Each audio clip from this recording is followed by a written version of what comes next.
Alors, dans l'énigme 600, nous avons deux liens très forts. Un lien direct avec ce que j'appellerais le patatoïde et un lien direct avec le lieu de la cache de la chasse, de la chouette. D'abord, l'illustration, une main qui tend une clé.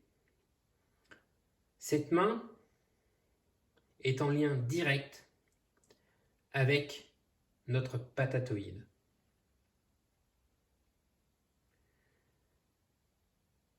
À côté, nous avons l'énigme elle-même qui mélange l'alphabet avec les nombres. Et en fait, ce mélange entre l'alphabet et les nombres est en lien direct avec une sentinelle, une de nos sentinelles du site final de la cache de la chouette. La 500 en elle-même, elle n'apporte rien.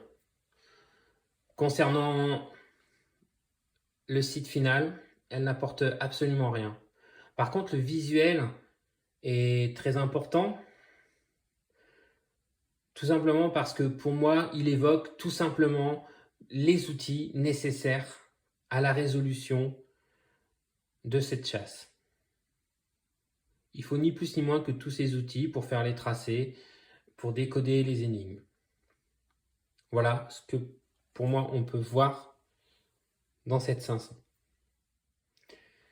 Alors dans cette énigme 420, nous avons deux choses très importantes qui apparaissent. Nous avons tout d'abord le N. Et quand nous avons résolu, nous comprenons via le texte que l'on nous parle de Napoléon. Et en fait, Napoléon a un lien direct avec le patatoïde. La deuxième chose importante dans cette énigme, du ciel vient la lumière. Max nous demande de passer en revue les sentinelles et effectivement, nous allons voir, constater, trouver que lors du passage en revue, la lumière est très importante pour deux de nos sentinelles.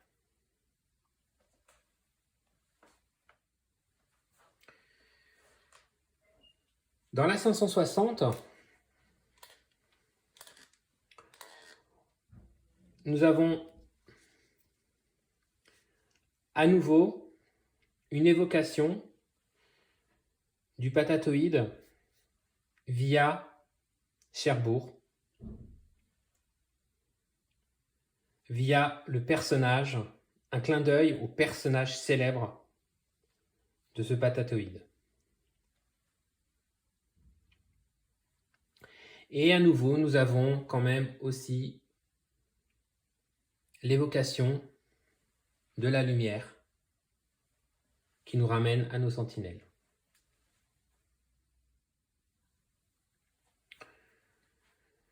La 650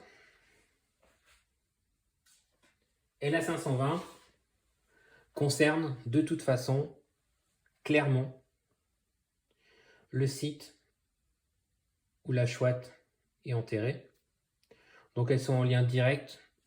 Donc elles n'apportent rien à part vous confirmer que tout est révélé et qu'on peut y aller, on peut creuser. Alors je viens d'évoquer tous les liens que l'on pouvait trouver dans le livre avec ma zone finale, avec mon patatoïde. Je veux évoquer aussi avec vous quand même le Tour de France 1993, durant lequel Max Valentin a publié des IS.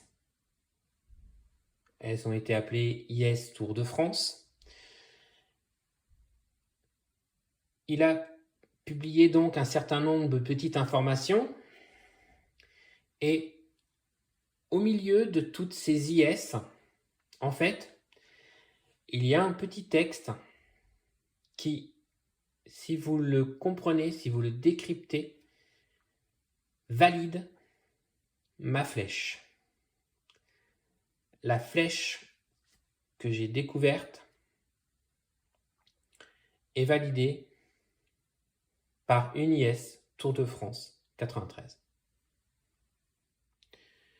Donc Max Valentin, tout au long de cette chasse, de son livre, a parsemé les liens avec le patatoïde, avec la zone finale. Et il a même encore rajouté un clin d'œil. Et ce clin d'œil, en fait, concerne 3 énigmes. Il concerne, une fois que vous aurez résolu cette énigme, la B.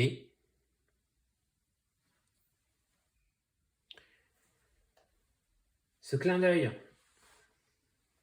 que Max évoque concerne aussi la 600.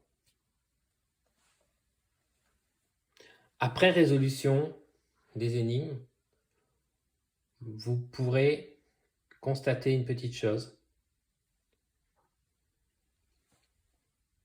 en lien direct avec ce clin d'œil.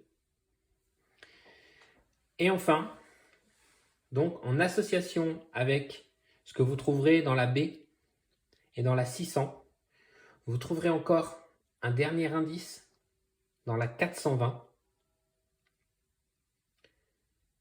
Ce dernier indice, associé aux 2 autres, permet de valider le patatoïde. Voilà pour les clins d'œil, l'ensemble des clins d'œil qu'a pu fournir Max dans le livre concernant cette chasse.